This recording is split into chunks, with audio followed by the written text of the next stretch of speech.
ዛሬን በአግባቡ እንዳንንቀሳቀስ ያደረገንን አንድ ሚስጥር ልንገራችሁ። ዛሬ ላይ እስርስር አድርጎ ውስጣችን ያለውን ኃይል እንዳለ እኮ እናውቃለን። ውስጣችን ትልቅ ትሬዠር እንዳለ እናውቃለን። ብዙ ነገር መስራት እንደምንችል እናውቃለን። ብዙ ነገር ማከናወን እንደምንችል ውስጣችን ያውቃል። ያንን እንዳናደርግ የሆንበት ምክንያት ግን ምን እንደሆነ ልንገራችሁ። ትላንትና ያለፍንባቸውን ትክክል ያልሆኑ ነገር እያሰብን እንድንፈራ ያደርገናል።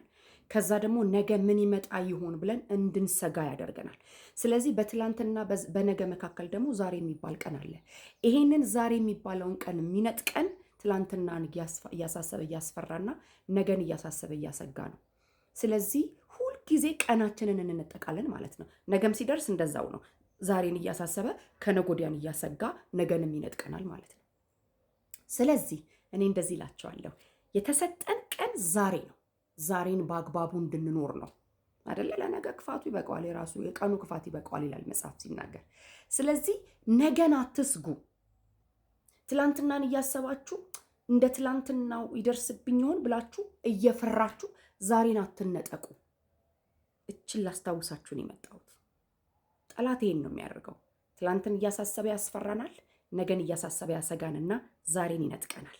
ስለዚህ ሰኞን እያስፈራ ሮብን እያሰጋ ማክሰኞን የሚነጥቃችሁ ከሆነ ይህ የጠላት ስትራቴጂ ነው።